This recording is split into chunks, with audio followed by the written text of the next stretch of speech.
일어서셔서 말씀 받겠습니다.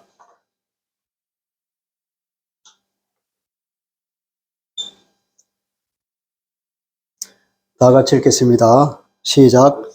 베들레헴 에브라다야, 너는 유다 족속 중에 작을지라도 이스라엘을 다스릴 자가 네게서 내게로 나올 것이라. 그의 근본은 상고에 영원에 있느니라. 그러므로 여인이 해산하기까지 그들을 붙여두시겠고 그 후에는 그의 형제 가운데서 남은 자가 이스라엘 자손에게로 돌아오리니 그가 여호와의 능력과 그의 하나님 여호와의 이름의 위엄을 의지하고 서서 복죽하니 그들이 거주할 것이라.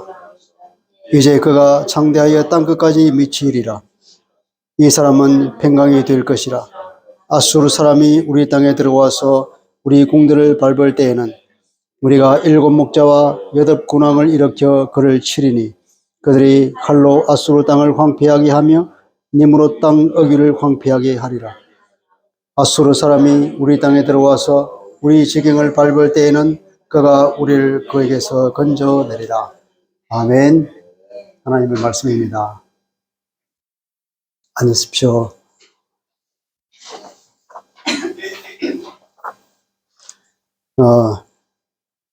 이 말씀은 미가가 환상 중에 아마도 환상 중에 본 것을 기록한 내용 같아요. 그러니까 굉장히 압축적이고 그리고 속도가 빠르고 그리고 앞뒤가 뭐랄까 언뜻 보기에는 잘 맞지 않는 것 같아요. 우리가 이런 걸 생각하면 됩니다. 지리산 꼭대기에 올라갔습니다. 올라가서 앞을 내리다 보니까 구름이 쫙 어느덧 끼어 있는데 산이 첩쪽으로 쫙 끼어 있습니다. 이래 보면은 바로 앞에 있는 산, 그 뒤에 있는 산 거의 겹쳐 보이죠. 겹쳐 보이는데 사실은 그 앞산과 뒷산은 엄청나게 거리가 멀어요. 그 사이에는 굉장히 많은 마을들도 있고 말하자면 이 한 줄 한 줄 사이에는 엄청나게 많은 시간과 많은 스토리와 많은 사건들이 있는 거예요. 그런 것들을 하나님께서 지나가는 환상으로 보여주는데 그걸 보고 기록하니까 시간적으로 앞뒤가 바로 어제 같은, 바로 내일 같은 일이 보면 실제로 10년, 100년 후의 일이 내일 일처럼 보이고 그렇습니다. 그런 일이 많이 있죠. 그런 걸 생각하면서 우리가 예언서를 읽으면 좀 이해가 쉬울 것입니다.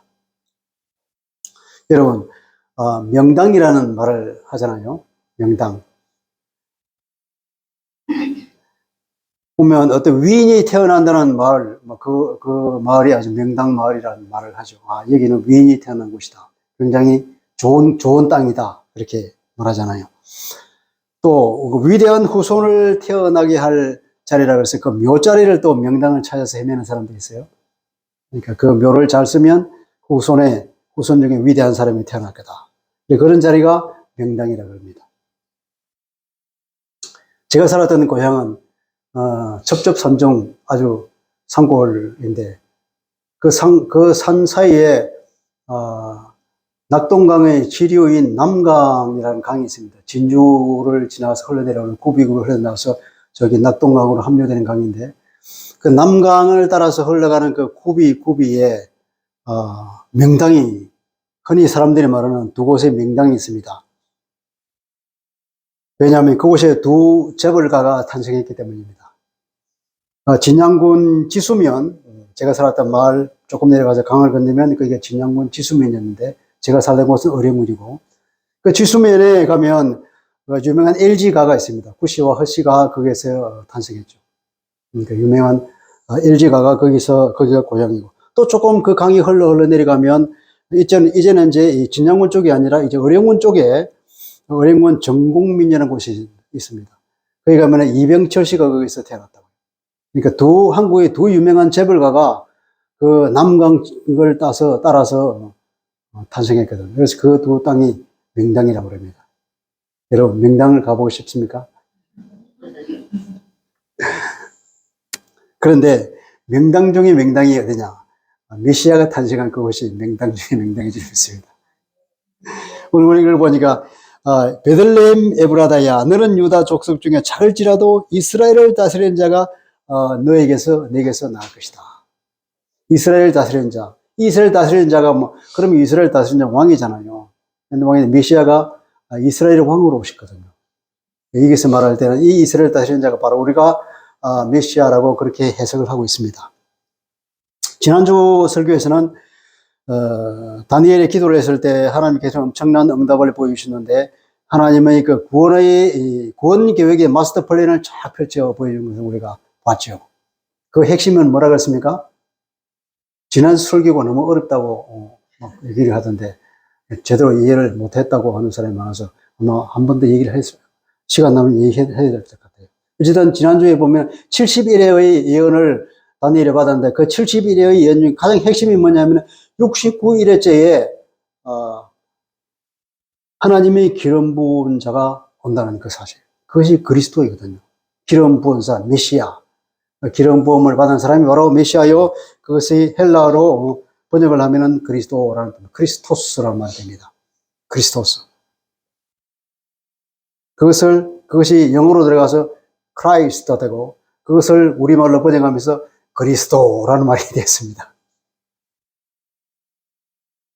어쨌든 그 69일에 기름 부은 자가 온다는 것. 오늘은 그러면 그 기름 부은 자가, 그 메시아가 어디로 올 것인가 하는 것에 대한 예언자들의 예언을 우리가 읽었습니다. 베들레헴 에브라다야. 이 베들레헴 에브라다. 베들레헴 곧 에브라다. 베들레헴의 다른 이름이 에브라다예요. 에브라다에 하나님의 기름 부으신 자가 탄생할 것이라는 예언자의 말이거든요. 베들레헴이라면 무슨 말이냐면은 우리가 베트엘이라는 말을 쓰죠. 교회 이름도 베델 교회가 많습니다. 베델이라는 말은 베트엘이라는 뜻입니다. 베트엘은 베트는 집이라는 뜻이고 엘이란 하나님이라는 말이에요. 그러니까 베트엘 하면 하나님의 집이라는 말이에요.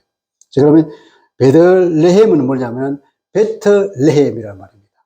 베트레헴은 베트는 집이니까요. 그러면 레헴의 집이겠죠. 레헴이 뭐냐면은 히브리 말로 빵이라는 뜻입니다. 빵집이에요. 그만큼 거기 가면 먹을 것이 많다는 거죠. 그러니까 거기가 아마 기름진 땅이고 여러 곡물이 소출이 많은 곳입니다. 그 옛날 이름이 에브라다라고 그러면 에브라트라는 것이 에브랏이라는 말을 하는데 에브라트라고 하면 여기서는 열매 혹은 열매가 맺히는 것, 풍성한 열매 이런 뜻이 에브라트라는 말입니다. 에브라다 그러면 열매가 많은 것. 동일한 의미죠, 그죠? 그만큼 거기가 그 땅이 작은 고일이지만 물이 풍부하고 소출이 많았던 것 같습니다. 거기가 어떤 곳이냐 하면 다윗의 고향이에요. 사무엘상 16장 1절에 보면은 다윗의 아버지가 이새인데 베들레헴 사람 이새라는 표현이 있습니다.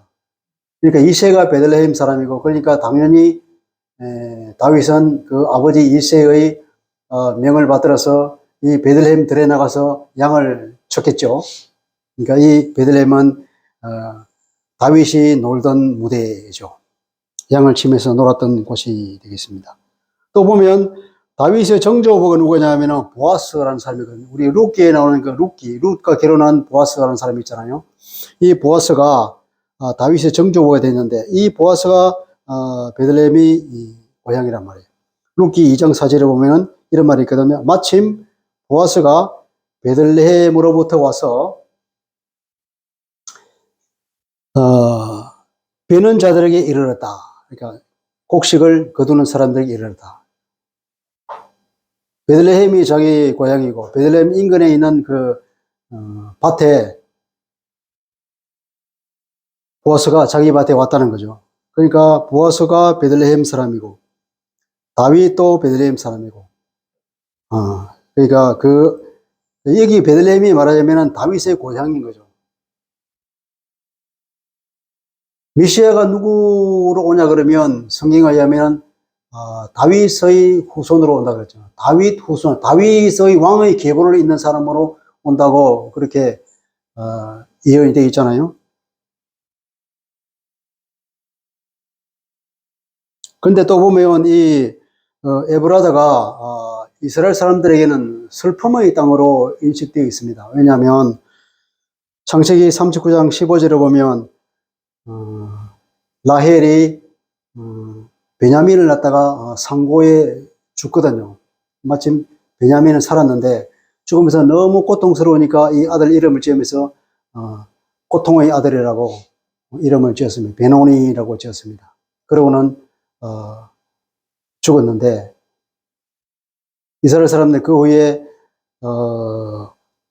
통곡을 하고 죽었다고 그렇게 뭐 죽는 사람 무슨 힘이 없어져 죽었을 건데 그 사람들 그렇게 생각했어요. 자기 그 아들이 너무 불쌍해서 자기가 죽으면 그 아들을 어떻게 키워. 그래서 자기가 죽는 것을 통곡하면서 죽었다고 해서 그 통곡의 땅이라고 그렇게 이스라엘 사람들은 알고 있어요. 근데 이 베노니라고 지었는데 자기 아버지는 그 이름을 바꿔서 베냐민이라고 지었습니다. 베냐민은 오른손의 아들이라는 뜻입니다. 어쨌든 여기가 이스라엘 사람들이 슬픔의 땅으로 인식되어 있는데 예레미야도 라헬의 통곡 소리라는 표현을 썼습니다. 그것은 이스라엘이 나중에 당할 그 비극에 비유해서 라헬의 통곡이라고 표현을 했거든요. 예레미야 31장 15절에 보면 이렇게 말합니다. 이제 이스라엘이 바벨론의 포로로 끌려갈 그 비극을 예견하면서 말하거든요. 여호와께서 이와 같이 말씀하시니라. 라마에서 슬퍼하며 통곡하는 소리가 들리니 라헬이 그 자식 때문에 애곡하는 것이라. 그가 자식이 없어져서 위로받기를 거절하는도다. 이 말이 이 예레미야의 말이 또 예언이 되어서 그것이 현실로 성취가 되었죠. 헤롯이 메시아가 태어나고 나서 그를 죽이려고 2살 이하의 유아를 다 베들레헴에 있는 사람들 다 죽여버린 그런 사건이 있잖아요. 근데 이 슬픔의 땅, 이 에브라다에 메시아가 오니까 어떤 땅이 되냐면 기쁨의 땅이 되었다. 근데 빵집이 되는 베들레헴으로는 이름이 바꿔지고 그렇게 된 것입니다. 예수가 없는 세상은 슬픔과 절망과 죽음의 세상이죠. 예수가 오는 그 땅, 예수가 가는 그 모든 땅은 뭐냐면 영생이 있고 생명이 있고죠. 기쁨과 소망이 있는 땅이 됩니다. 슬픔이 기쁨으로 바뀌고 죽음이 생명으로 바뀌고 그죠? 절망이 소망으로 바뀝니다. 그것이 메시아가 우리에게 주는 은혜인 것입니다. 그래서 이곳에 에브라다에 메시아가 들어오니까 그곳이 기쁨의 땅이 되었던 것입니다. 그 그리스도가 가는 모든 곳에 희망이 있고 기쁨이 있죠. 그것을 이사야서는 이렇게 표현합니다. 이사야 9장 1, 2절에 보면 해변길과 요단 저쪽 이방의 갈릴리를 영화롭게 하셨느니라. 흑암에 행하던 백성이 큰 빛을 보고 사망의 그늘진 땅에 거주하던 자에게 빛이 비추이다다. 이 갈릴리에 누가 살았습니까? 바로 예수 그리스도가 거기서 살았습니다. 그러니까 이런 예언이 있는 것이죠. 이사야가 이미 그 옛날에 이런 예언을 했던 것입니다. 그러면서 왜 그러냐면 6절에 보면 그 이유는 한 아기가 우리에게서 낳고 한 아들을 우리에게 주신 바 되었는데 그 어깨에는 정사를 메었고 그 이름은 기묘자라 모사라 전능하신 하나님이라 영존하시는 아버지라 평강의 왕이라 할 것입니다. 하나님께서 우리에게 어떤 아들을 주었어. 한 아들. 그 아들이 어떤 아들이냐면은 바로 이런 아들이었다는 거예요. 그 아들은 정말로 그 어깨에 정사를 메었다. 모든 정권을 다 가지고 있는, 권세를 가지고 있는 사람. 그리고 그 이름이 기묘자라. 그 이름을 번역을 이렇게 했는데 그 이름은 알 수가 없다 이 말이에요. 우리가 감히 이름을 지을 수 없는 그 신비한 분 이 말이에요. 그분은 바로 전능하신 하나님이고 그분은 영존하시는 하나님이다. 어떻게 그 아들이 하나님일까? 감히 이름을 붙일 수 없는 그런 신비한 분일까? 그게 그리스도라는 거예요. 메시아라는 거예요. 메시아. 평강의 왕이라고 그러죠. 죽음을 슬퍼하던 이 통곡의 땅에 영생을 주시는 메시아가 오시니까 기쁨의 땅이 되었습니다. 이 메시아가 누구죠? 예수 그리스도죠. 이 예수 그리스도를 마음에 모시는 자에게는 생명과 기쁨과 그 빛이 충만할 줄 믿습니다. 네. 그리고 보니까 또 이스라엘을 다스릴 자가 나온다고 그랬습니다. 다스릴 자는 당연히 이스라엘 왕이고 다윗의 후손이겠죠, 그죠? 근데 이스라엘 왕은 사실은 이 1차적으로는 이 이스라엘을 그 고통 가운데서 해방시켜 준 사람을 말하는 거예요. 엉뚱하게도 이스라엘 사람이 아닌 바사, 페르시아 왕, 초대 왕 고레스라는 사실입니다. 바벨론을 정복하고 페르시아 왕국을 건설한 고레스가 어느 날 칙령을 발표하죠. 이스라엘 사람들은 다 고토로 돌아가라. 그렇게 말이죠. 가서 성전을 지어라. 돈이 없냐? 내가 돈까지 떼어줄게. 그렇게 말한 거죠. 그리고 너에게서 내게로 나올 것이라 이렇게 말하죠. 내게서 내게로. 영어 번역은 내게로가 아니라 나를 위하여 이렇게 씁니다. 나를 위하여. 나를 위하여. 왜냐하면 하나님의 구원 계획을 이루기 위하여서 메시아가 탄생할 것이라는 뜻입니다. 그것은. 그리고 그의 근본은 뭐라고 했습니까? 그의 근본은 상고의 영혼에 있느니라. 근본. 참 이거 옛날식 번역인데 근본이라 그러면 그 사람 무슨 근본이 있냐 그런 말 쓰죠. 그러니까 무슨 그 뿌리가 있냐면 뿌리가 우리는 지금 말하면은 기원이 뭐냐 하는 거예요. 기원. 그 사람의 그 혈통적 출발이 어디냐. 그래서 공동번역은 이것을 핏줄이라고 번역했습니다. 일단 이 메시아의 기원이 어디서부터 있냐면은 상고로부터 아주 먼 옛날이라는 거죠. 먼 옛날. 그리고 즉 다른 말로 하면은 영원의 날로부터 출발하는 것이다. 영원 전부터 출발하는 거예요. 영원이라면 하나님께서 시간을 창조하기 이전의 어떤 시간을 말하겠죠. 이 땅의 모든 창조가 있기 이전에 그 옛날부터 이미 하나님께서 작정하시고 계획하시고 그렇게 하실 계획을 세웠다는 것입니다. 그러니까 이것은 그냥 보통 말이 아닌 거예요, 이게. 그냥 뭐 누구의 왕의 후손 중 누구가 어떤 왕이 난다 그런 차원이 아닌 거죠. 태초부터 하나님께서 계획하신 것이니까 이 이스라엘을 다스릴 자는 단순한 이스라엘의 왕국을 다스리는 어떤 왕의 지위를 초월하는 메시아를 말하는 것이라고 다 이해가 되는 것이거든요. 그 기원이 상고에 있고 그 기원이 영원에 있는데 어떻게 그게 단순한 왕이겠습니까? 그래서 하나님께서 우리 땅에 우리에게 보내시기로 약속된 그 메시아라는 것입니다. 그리고 또 놀랍게 이런 말을 합니다. 그러므로 여인이 해산하기까지 그들을 붙여두시겠고 여인이 해산하기까지 좀 더 원문에 가깝게 해석한다 그러면 상고 중에 있는 여자가 해산하기까지 상고의 고통을 당하고 있는 그 여자가 그 애를 낳기까지는 어떻게 하냐면 그들을 붙여두시겠고 그랬거든요. 여기서는 상고를 당하고 있는 여자 그러지. 여자를 말해요. 여자라 그러면 여러분 생각나는 게 있겠죠. 창세기 3장 15절에 보면은 하나님께서 아담 부부에게 어떤 약속을 줬습니까? 여자의 씨라는 약속을 줬습니다. 남자의 씨가 아니에요. 여자의 씨. 여자의 씨가 저 뱀의 머리를 깰 것이라고 하는 그런 약속을 주었습니다. 그리고 이사야 7장 14절에 보면은 보라 처녀가 잉태하여 아들을 낳을 것이요 그 이름을 임마누엘이라 하라. 처녀가 잉태하여 아들을 낳는 것은 좋은데 그 당시 이것은 이 예언을 할 그 시점에 그 상황이 있어요. 그 상황에 맞는 1차적인 의미가 있지만 우리가 새롭게 봐야 할 것은 그 이름을 임마누엘이라 하라고 해요. 임마누엘이 뭡니까? 하나님이 우리와 함께 하신다는 거예요. 그러니까 처녀가 아들을 낳을 것인데 그 아들의 이름이 뭐냐? 하나님이 우리와 함께 있는 거죠. 그러면 그 아들이 누구예요? 하나님이라는 소리 아니겠어요? 하나님이 사람으로 와서 우리와 함께 사네? 그런 거예요. 이 이사야 7장 14절이 거의 보통 말이 아닌 거예요. 그냥 단순히 그 시대에 그 어떤 왕에게 주은 어떤, 예언을 넘어서는 그런 의미를 가지고 있는 거죠. 처녀가 잉태하여 아들을 낳는다. 그것이 마리아에게 성취가 된 것 아닙니까? 그리고 우리가 또 보는 것은 요한계시록 12장에 보면 이런 말이 있습니다. 여자가 해산을 할 때 용이 그 아들을 잡아먹으려고 밑에서 입을 벌리고 있는 그런 이야기가 있습니다. 요한계시록 12장을 제가 한번 읽어드릴게요.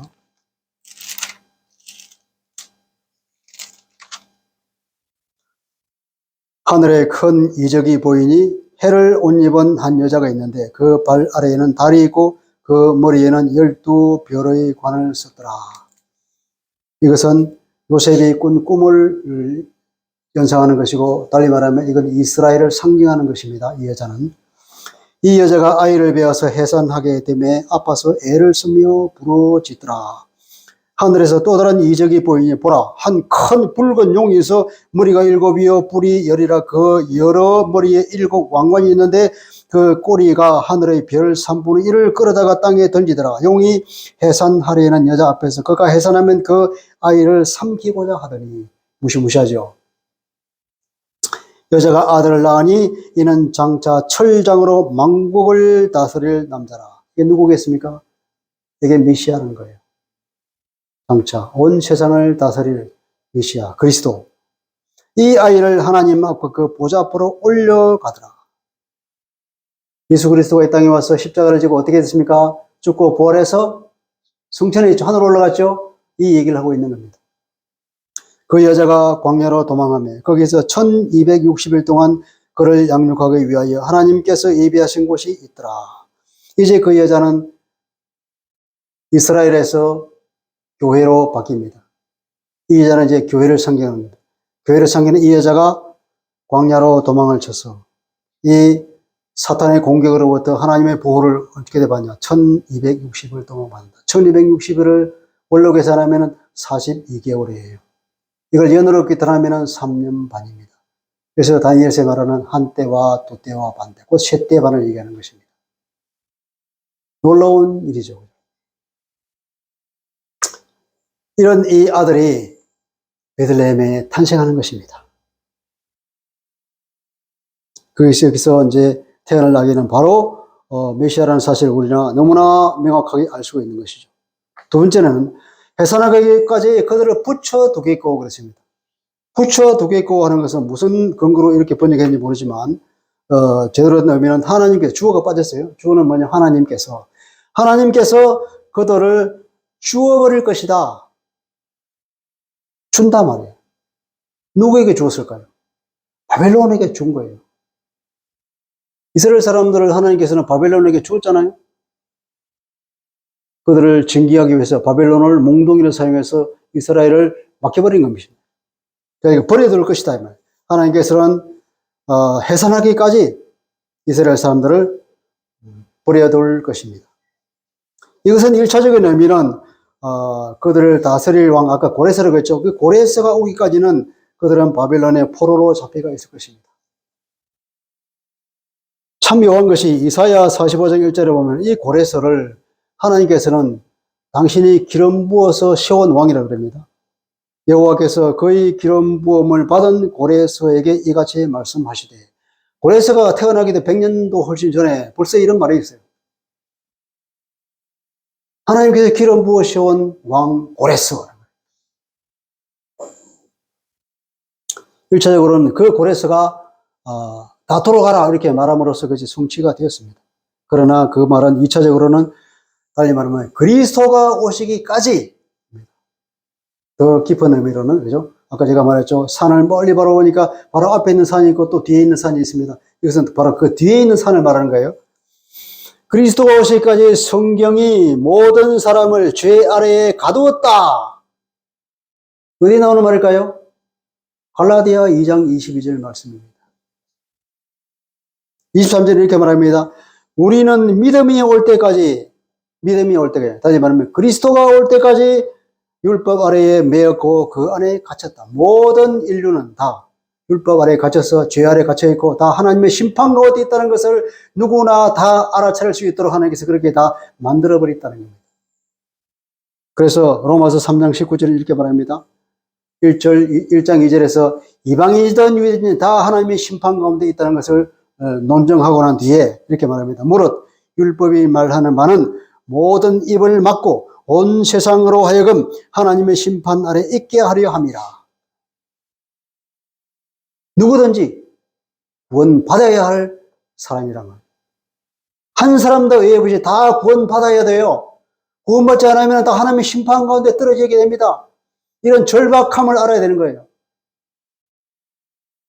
그렇게 하기 위해서, 그 절박함을 깨닫도록 하기 위해서 모든 사람을 다 이렇게 맡겨버린 거예요. 그리스도가 오시기까지는 바벨론의 포로로 맡겨버린 거예요. 다 죄 아래 가둬버리는 거예요. 심판 아래 있다는 것을 그냥 하나님께서 다 그렇게 율법 아래에 덮어버린 것입니다. 그의 형제가 가운데 남은 자가 이스라엘 자손에게 돌아올 것이다. 돌아오는 사람이 누굽니까? 다 돌아옵니까?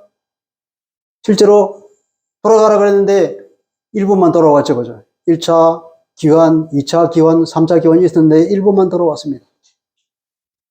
그래서 남은 자만 돌아온다는 거예요. 남은 자. 남은 자. 이게 로마서에서 바울이 말하고 있는 남은 자라고 하는 사상, 남은 자라고 하는 교리죠.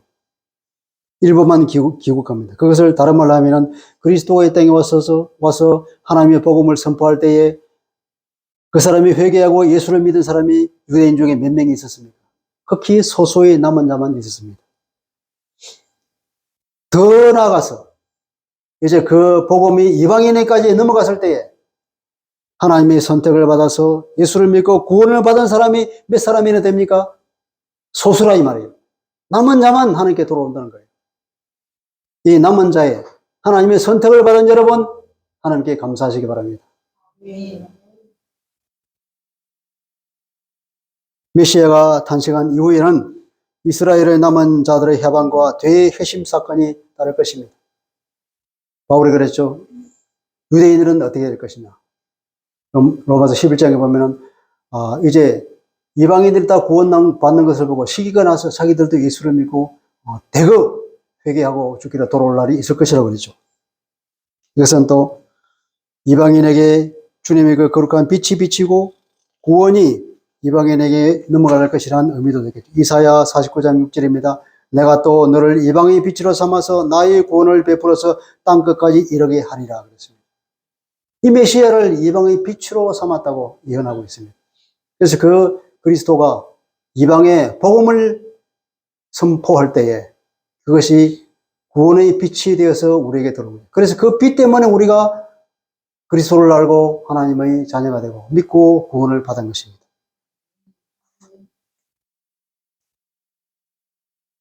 이렇게 오신 메시아는 와서 무슨 일을 할까요? 4절에 보면 그가 여호와의 능력과 그 하나님 여호와의 이름의 위엄을 의지하고 서서 목축하니, 목축한다고 그랬습니다. 이 메시아가 사는 일이 뭡니까? 그냥 양을 치는 거예요. 서서 먹인다 그랬습니다. 서서 먹이는 것은 아주 이제 섰다고 하는 것은 부지런하는 것이고 최선을 다한다는 것이고 어떻게 보면 또 굉장히 급박한 시간을 말하겠죠. 그죠? 목자 일이라는 것입니다. 주님께서 말씀하시고 나는 선한 목자라 그렇게 말했습니다. 주님은 이 땅에 오셔서 어려운 사람, 불쌍한 사람, 병든 사람, 하나님을 모르는 사람들에게 그렇게 불쌍히 여기고 가게 여기서 가서 찾아가서 그들에게 피로를 채워주고 질병을 쫓아내고 귀신을 쫓아내고 그리고 복음을 선포해서 죽기를 따라 영원한 생명을 얻게 하고 마음의 기쁨이 있게 하였습니다. 그분은 긍휼이 풍성한 사람이었습니다. 그분은 교만한 자에게는 가지 않았습니다. 마음이 낮은 사람, 가난한 사람, 소외된 사람 이런 사람에게 찾아가서 그 사랑과 긍휼을 베풀어 준 사람입니다. 그분이야말로 목자가 아니겠습니까? 그분은 그리고 어떤 능력으로 일을 했습니까? 여호와의 능력이라 그랬죠. 그죠? 여호와의 능력으로 일을 합니다. 그 목자의 일을 어떻게 합니까? 여호와의 능력으로 일을 하는 거예요. 그리고 또 거의 하나님 여호와의 이름의 위엄으로 한다는 겁니다.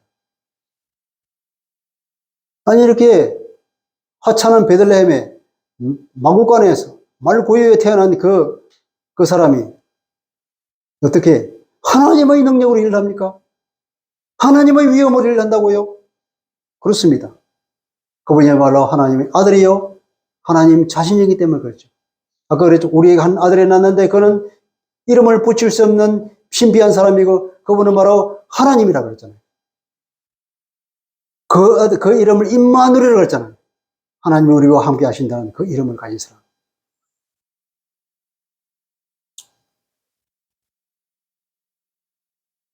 여호와의 능력으로 그의 하나님 여호와의 이름의 위엄으로, 그러니까 달리 말하면 하나님의 영광으로 일을 한다는 거예요. 예수님이 그랬잖아요. 예수님이 하나님이었잖아요. 그분은 하나님의 능력으로 일했습니다. 그분은 죽은 사람도 살렸습니다. 오병 이어의 기적을 일으켰습니다. 물 위를 걸어갔습니다. 바람을 뻗으시니까 바람이 잔잔했습니다. 물길이 잔잔했습니다. 삼라 만상을 복종하면서 선포하고 명령하면서 살았습니다. 모든 귀신을 쫓아냈습니다. 귀신을 그 발나라에 밟았습니다. 이러한 권세와 이런 하나님의 위엄과 그 영광으로 일을 했죠.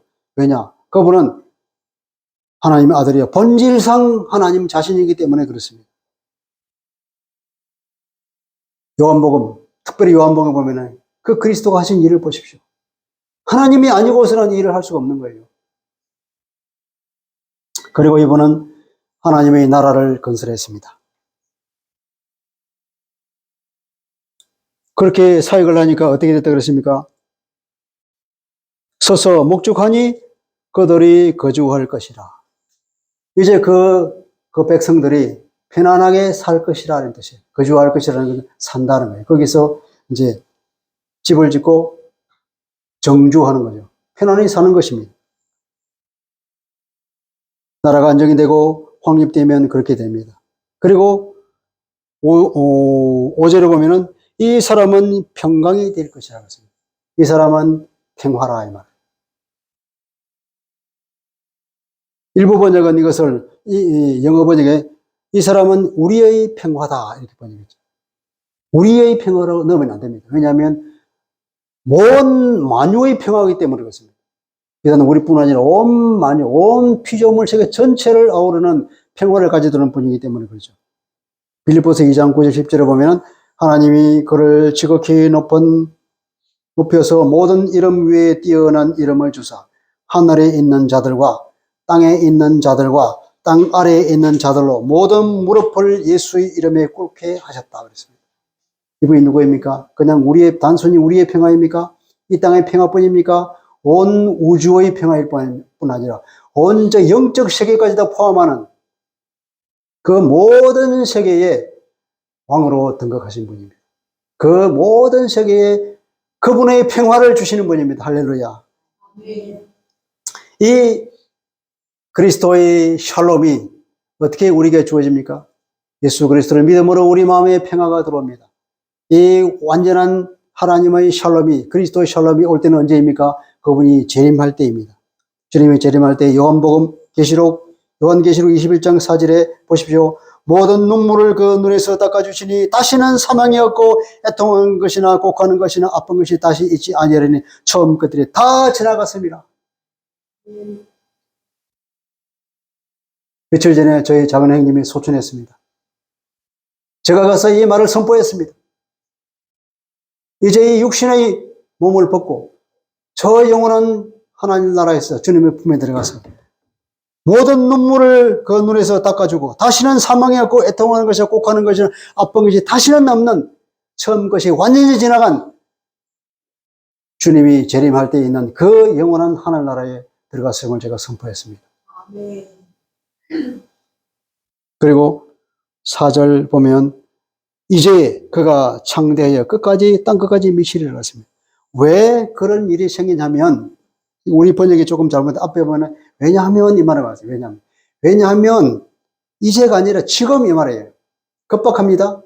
왜냐하면 바로 지금 그가 창대하여 땅 끝까지 미칠 것이기 때문이다 하는 거예요. 이제 지금 그리스도 오셔서 땅 끝까지 그분의 복음을 선포하고 온 세상에 하나님의 왕국을 이 땅에 이룰 것입니다. 우리가 주기도문을 하죠. 하나님의 나라가 이 땅에 임하게 없으며 기도하잖아요. 곧 이제 이루어질 거라 이 말이에요. 그분은 창대하여 땅 끝까지 하나님의 왕국을 완전히 이루실 것입니다. 복음 전파는 유대와 사마리아와 땅끝까지 이를 것입니다. 사도행전 1장 8절이죠. 그리스도의 사역은 땅끝 우주의 끝까지 미치는 것입니다.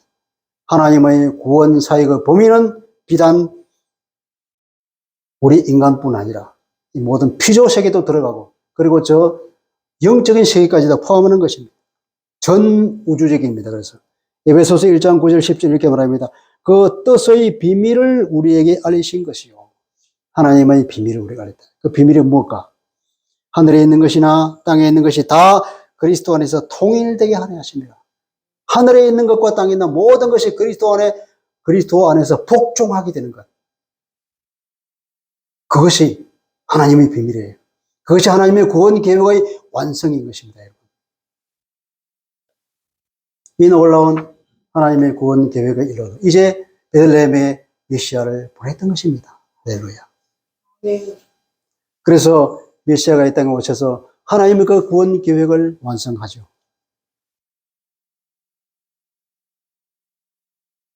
그리스도가 이 땅에 와서 그리스도 안에 있는 우리의 교회는 이제는 그리스도 안에서 항상 승리하는 자가 됩니다. 그래서 그 뒤에 보면 이렇게 말합니다.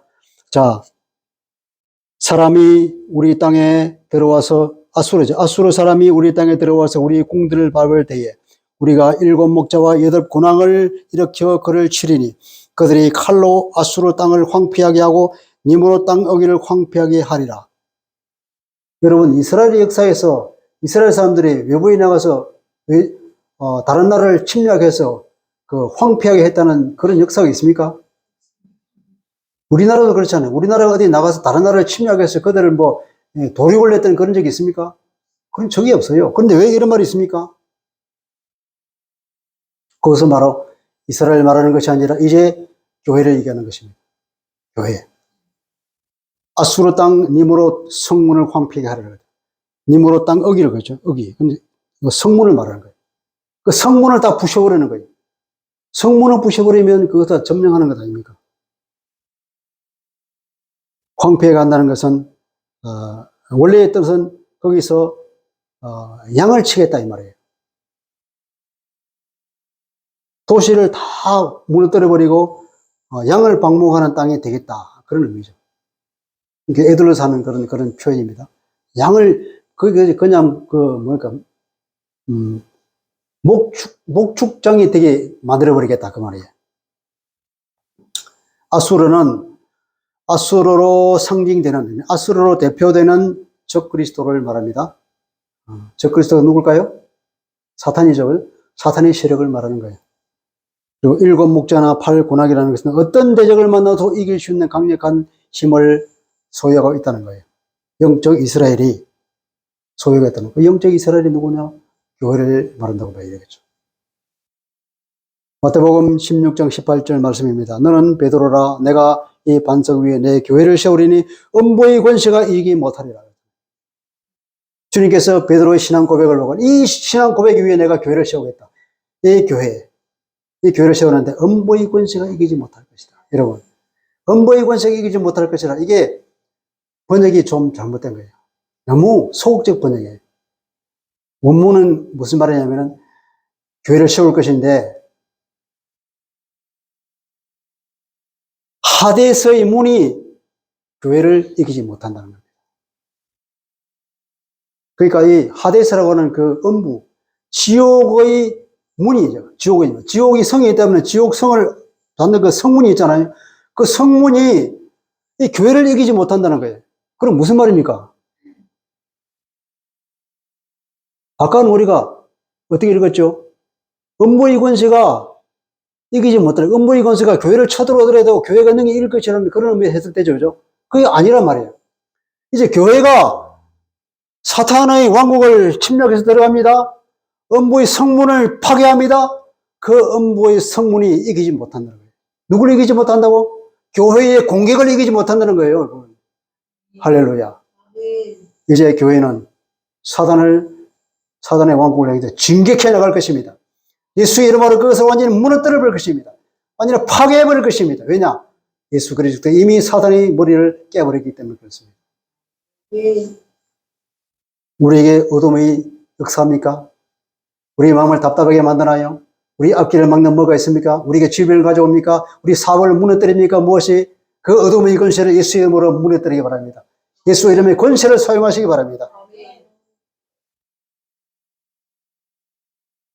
메시아가 드디어 우리를 구원하죠.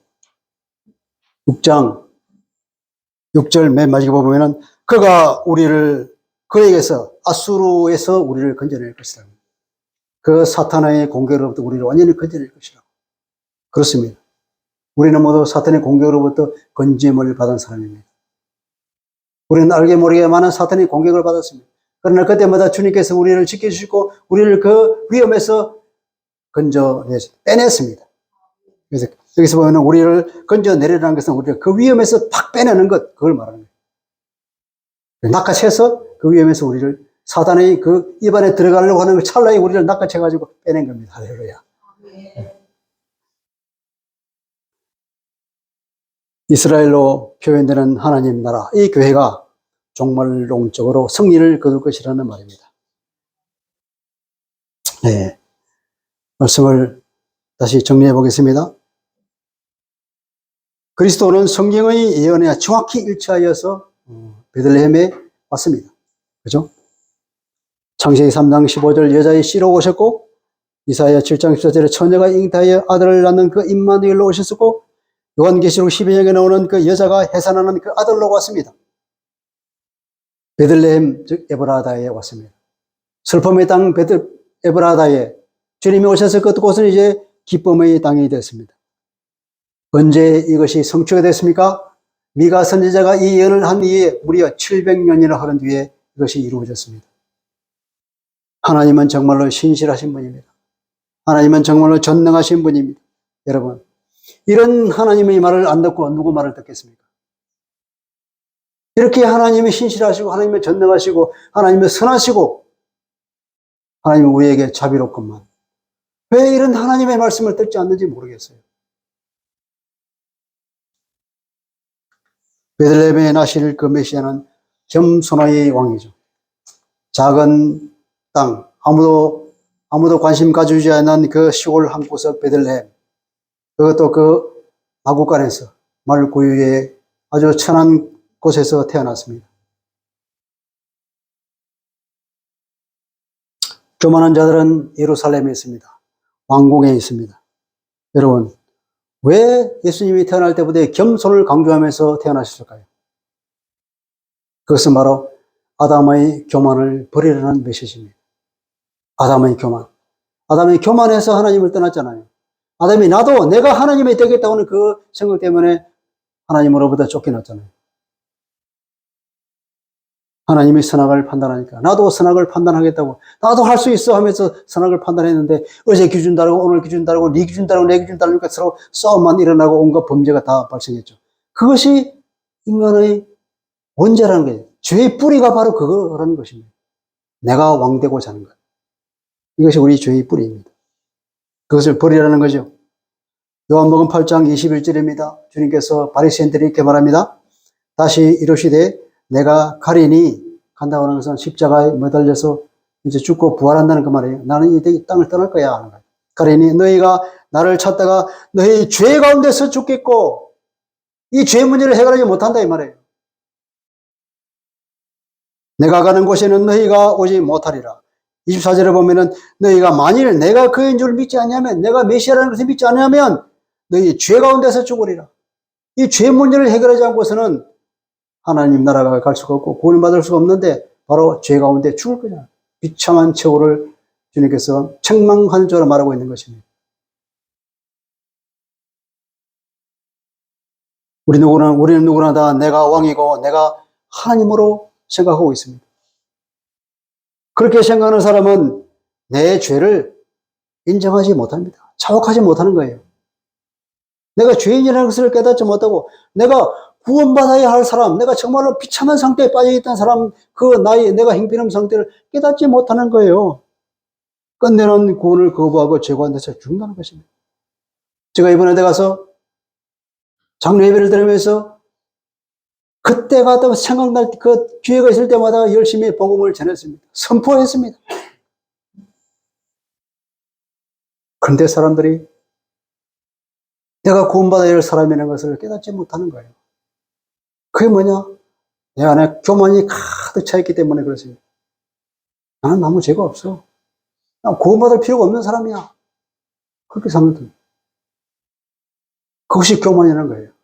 그 교만을 깨뜨리고 내가 겸손하게 주님께 하나님께서 보내신 그 메시아 앞에 무릎을 꿇고 그분이 바로 나를 구원할 사람인 걸 알고 나가서 그분이 무슨 말을 하시는지 귀담아 듣고 거기서 하나님께 나가야 할 텐데 그러지 못하는 교만한 상태에 있는 사람들은 결코 구원받지 못하며 자기의 죄 가운데서 죽을 것이라는 것입니다.